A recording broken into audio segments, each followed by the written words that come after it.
playing games.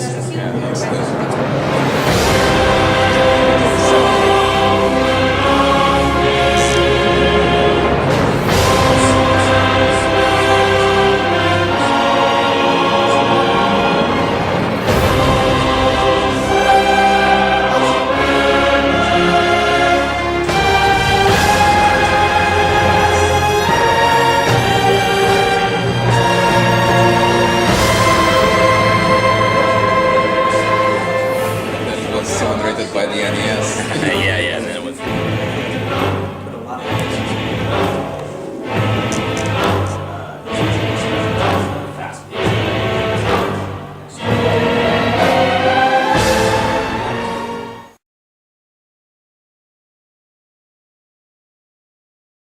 So just by the very beginning of it, that is, what was your first game or console? First game that I played? Yeah. Wow, a long time ago. I want to say Pac-Man actually, because that wasn't on a console, but it was an arcade. That was the first game that I kind of like was just in love with and played that all the time. And actually, I got that on a console too, which was I think Atari 7800, something like that. And ever since then, I've been playing games. Yeah. How did you get inside this industry? I started at God of War 1 as a sound designer, but the entire time I love combat, and that's probably why I like Pac-Man so much. I just like mechanics, I like just fun gameplay. So I had a lot of comments on the combat in God of War 1, even though I wasn't working on it. And then God of War 2, they put me on the combat team where I was able to do some bosses. In God of War 3, worked on Kratos, and now I'm the lead combat designer. This is your first multiplayer adventure with God of War. Do you plan to PS Vita game or something? Yeah, I mean, as I said, it's right. And I'm actually being very honest too. It's like we focus on a game like Ascension right now. It's like that's pretty much my life. Like my life has been like just focusing on single player and Ascension. Right. So I can't speak on to what we'll do in the future, except I know we'll be making games. I also am curious that you use more puzzle dynamics. Like the weapons are not just weapons, are also puzzle solving or circumstance solving problems. Right. Well, that's actually another pillar of the God of War series that we try to always meet. Kratos' abilities should have a level or puzzle use as well. And we actually didn't show many of those items during this playthrough, but in this quest you will find some items that have both a combat use and a level use. Okay. And I noticed that there's other parts that take more advantage of the environment. It's more like you have to not only solve the circumstances, but also take attention to what the environment is telling you in capable ways. There's more than one way to take down an enemy, for example. Yes, like for example, like when you fight the Cyclops in the opening of the game, you can stun and ride that guy, and you can stun him much faster if you throw the sword at him. So throwing or discarding your weapons actually have a very high probability of stunning an enemy, which allows you to weaponize them and use them to kill other enemies. So it's another option in the combat that you can do or not do, and hopefully it provides a lot of variety for many people playing the game. I noticed that Perseus on God of War 2 is a very juvenile character, but now on the multiplayer it's very sturdy, but very tough. Why is that? You say Perseus? Is that what you said? Perseus, yeah. Okay, well, Perseus is not in the multiplayers. I'm not sure. I guess it's a bonus pack. The hero armor pack. Yeah. So yeah. So that actually is not Perseus for the multiplayer. That's just his armor set. Yeah. So Kratos with the armor set of Perseus. Yeah. So the hero armor pack is something that just gives you other armors from the multiplayer content for pre-ordering the game. Another question. I saw that Achilles is on the multiplayer. Yeah, his armor is there as well. Yeah. Why not implementing Achilles in the history of God of War? Because in classical culture, Achilles is considered one of the greatest heroes of Greece, or maybe the greatest of all. Sure. Why not implementing? I think it's just because the God of War game can only be but so big. Like Greek mythology is so large, there's so many characters, there's so many things that we haven't even touched upon yet. And who knows? Like Achilles, if we make a God of War game, Achilles could show up. He is in the Greek mythology, but he just didn't make it to this game. Yeah, because I noticed that now you're talking about the other gods, not the Olympus, like Paul, Saturn, the previous gods that originated out of that Greek mythology. Yeah, well, oh, sorry. No. Well, I was just gonna say that I think you're just talking about how there's even more gods referenced in this game. Well, I think the multiplayer actually allowed us to do that because the big part of the multiplayer is customization. We wanted to have a large amount of armor sets, a large amount of weapons, and since Greek mythology is so large and we've already touched upon a lot of these characters, we can put them in there in the sense of like you're using the Helios hammer, or you're using Artemis sword, and you're using weaponry that kind of has reference to previous gods and actually behave how you would expect for God of War lore.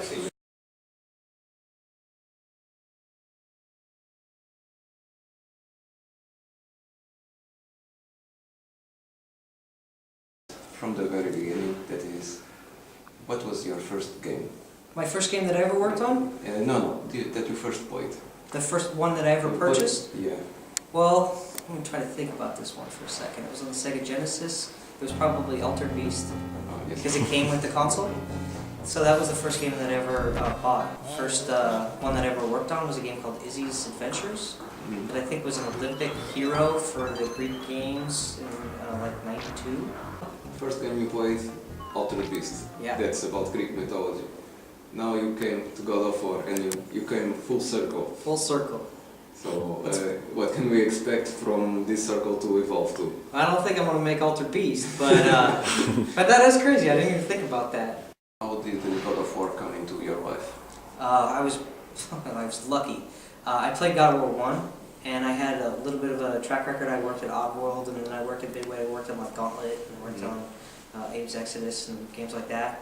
And God of War 1 came out, and I played it, and I was amazed. It was the best game that I've ever played. I was so happy that there was a hero that wasn't saving princesses in the castle. Instead, kind of had this checkered background.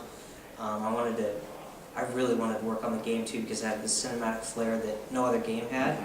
And I was lucky because I had a couple of people that I knew up there that I had worked with in previous studios, previous titles, and I called them up and I was like, dude, I gotta come work on that game. I'll do anything. I'll go back to testing. I don't care, you know.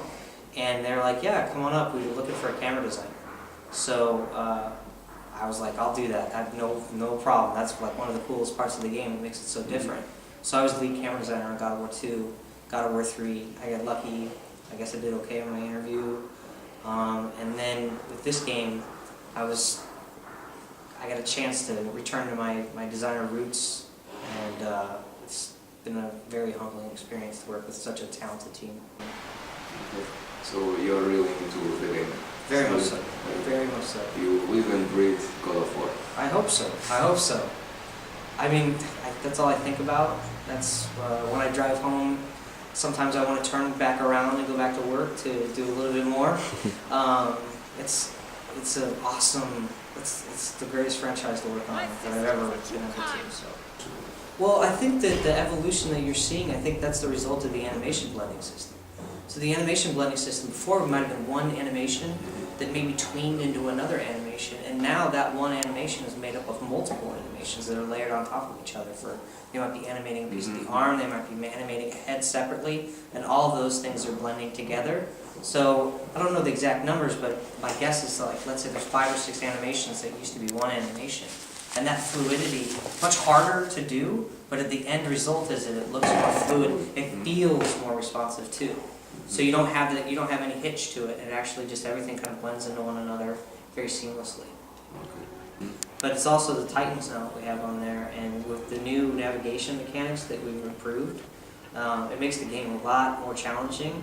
It's a lot more fun to play too. Some parts would just really get your heart going. Okay. I think that I mentioned before that is the weapons are not just for killing; they have also a purpose. And I see that you're giving some puzzle mechanics, or at least some more paced gameplay. So it's not just kill, but think where you are. You can use the environment to your benefit. So you were talking about, if I understand you correctly, you were saying it's not just about combat. Yeah. So pacing, in order to make a game not get dull for players, you find that pacing is super important. I mean, it's one of those things that as you're developing the game, you're making the game, you're trying to put things together so that the pacing feels right, and as you get towards the end of the game, that's all you concentrate on, is making sure the pace is right and the economy works out. And in God of War Ascension, we really wanted to emphasize the 3 pillars of God of War. So the 3 pillars of God of War are navigation, their puzzle mechanics, and combat. And that means you need some great items that make the puzzle make you think a little bit, make you stop. Hopefully you don't go to the internet and find the easy solution for it right away, and you spend a little time with it, because all of the solutions are fair, but they're a little bit of the brain grinders a little bit to make you think and stop for a minute. Use your brain to try to figure out the solution that doesn't involve swinging the blades. And that's what our puzzles do for you. And I think that we've put a lot of emphasis on making some pretty epic puzzles, but also some ones that will get you thinking a little bit. And then you pace that out with having combat around that. And then that leads you to combat where you're trying to figure out a way to get past an enemy or defeat a boss, right? And then you get into the navigation challenges, and then when you see that with the slide, or you see that with some of the climbing sections that we have, the navigation itself, or even jumping, that presents a different kind of challenge. Some of them are hard racing, some of that gets your blood going, like the slide, and then sometimes it's climbing around, and while you're climbing around, you're checking out these grand vistas.